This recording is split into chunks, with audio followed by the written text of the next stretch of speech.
lahat ng Red Rhino. So I'm trying it right now. So merong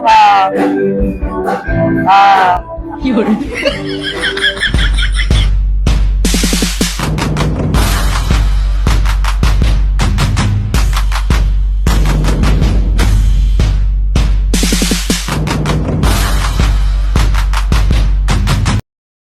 Hey guys, nandito tayo ngayon sa Greenfield District. Malapit lang to sa Ortigas area. And well, bakit tayo nandito? Kasi magta-try tayo ng isang resto bar, no? Dito sa area na to. Yung street niya is Mayflower Street.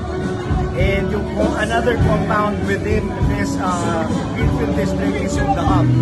So pasok tayo sa loob, pinatry natin yung mga food nila and check out natin if okay yung experience.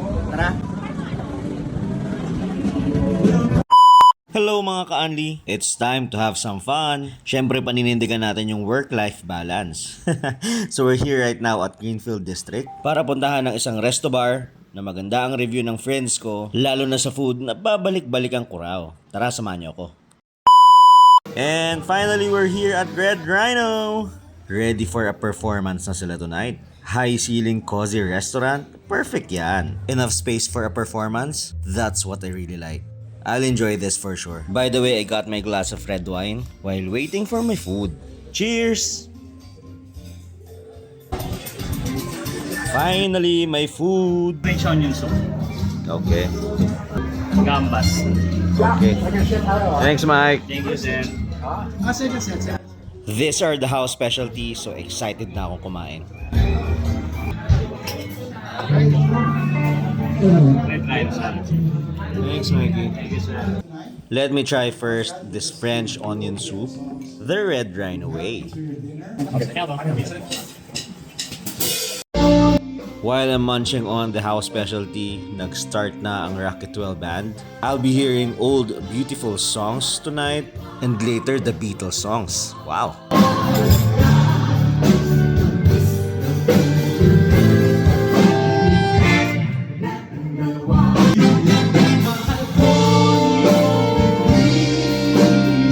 Finally, the main course. Ribeye steak, sir. Okay.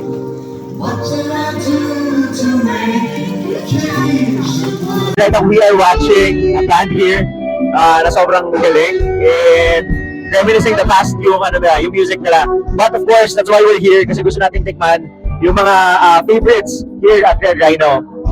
Right, Direk, ito yung house specialty ng Red Rhino. Yes, we have the garlic soup, this is the gambas, their salad, and their steak, the ribeye steak, which is a very popular one that's being ordered here. Yun. So ito talaga yung best seller kumbaga. So every time may mga guest tayo, usually ito yung ino-offer natin sa kanila, right? Yes, yes. Aside from the good food that they're serving, you hear the music, live music yung full band. Napakahusay, the Rocket 12 band. So guys, itatry natin yung food. Samahan niyo ako. So guys, I already tried yung specialty soup nila. Sobrang sarap. When your mom cook a special soup for you, ganun yung na-feel dito. Yan, try natin ngayon yung gambas nila. Actually, pwede mo na lagay yung sa bread. Tama fish mo. Pero, then also, you can, ganun lang. Like, for example, yung garlic naman.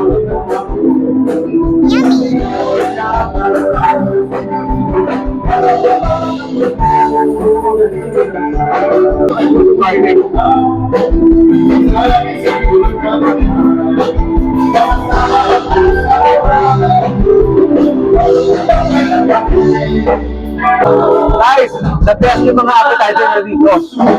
Dito yung mga other things pa. Appetizer na dito. All good. Nagkapas. Masarap. Mga ka-andi.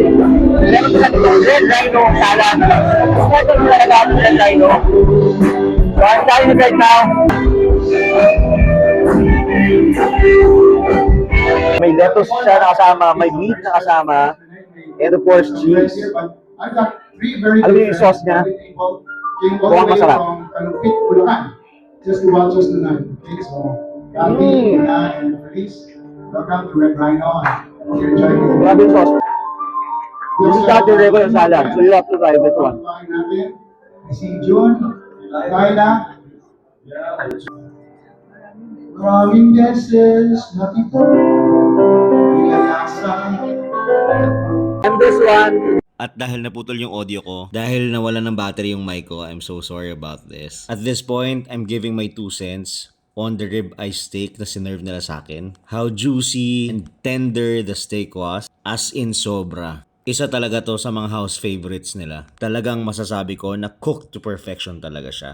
Hats off sa chef natin. Talagang lumabas yung savory, rich, and beef flavor niya. Sarap, promise. You really have to try this one. And for the dessert, ano yan? Strawberry cheesecake, sir. Oh, nice one, Mike. Topped with fresh strawberry, sir. On top. Oh, nice. Okay, sige. Thank you, sir. Thank you, Mike. Salamat. Thank you, sir. By the way, guys, that's Mike. Thank you, sir. Hey guys, dessert time tayo. Ito yung strawberry cheesecake nila. And may fresh strawberry siya on top. Look at that. Try natin 1 bite, 2 bites. Yung talagang kasi sabi kanina nung nag-serve sa atin, masarap daw eh. So let's try it.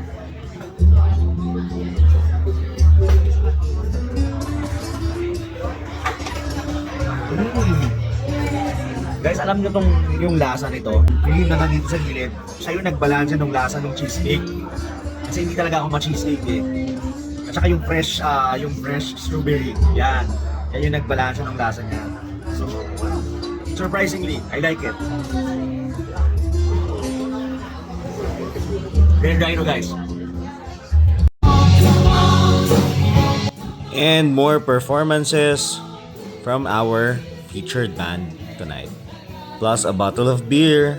Amazing. Hey guys, we're still here at Red Rhino. And just like the food na pinakita ko sa inyo kanina and tinikman natin, just like what I've mentioned, iba yung sarap niya. Very complimenting yung mga food nila. And of course, bakit ganun yung food ng Red Rhino? It's because of the chef. So papakilala ko sa inyo ngayon yung chef ng Red Rhino, si Chef Alvin. Chef Alvin. This is Chef Alvin, guys. Siya yung may gawa yung mga food na natin pa natin kanina. Siguro Chef, I would just like to ask, ano ba yung secret ng mga food na sinerve nyo sa amin kanina? Bakit ganun kasarap? Ang secret lang namin dyan is yung gusto lang namin na yung lahat ng puputang guests dito is yung maging comfortable sila. Di ba may band na, pero mas maakit pa sila dahil sa mga food na nilalagay sa inyo. Pero meron ka bang secret ingredients na nilalagay sa mga food? Especially yung beef na sinerve sa atin kanina. Yun parang vegetarian. correct, seasoned lang siya. Meron lang siyang certain ingredient na nilalagay, pero sobrang sarap. Anything sila Rhino? Wala naman siyang secret ingredients. Niluto lang namin sa tamang temperature yung beef para makuha yung talagang lasa ng beef. Lambot, no? So ano yung dapat nilang i-expect? Kasi ako sinabi ko na dun sa kanina na they should come kasi the food really great. Plus of course yung banda natin na sobrang gagaling, no? Ano ba yung dapat i-expect nila aside from all the things that I've mentioned dun sa food ni Red Rhino? Yung sa food, ang expect nila dito is yung great na magaling na banda, tapos yung food namin is fusion kasi siya. Kaya gusto mo ng western, Italian, na dito meron kami dito. Pero hindi kami mapuputan. Tapos meron din tayo matching, sumar, deluxe. Thank you so much, Chef. Tuwing kailan bukas sa Red Rhino, Chef Alvin? Monday to Saturday, 5 to 12 a.m. Thank you so much, Chef. Salamat, sobrang sarap, promise. Bye guys! Yun, sobrang busog. Bye guys, till next time. Bye-bye.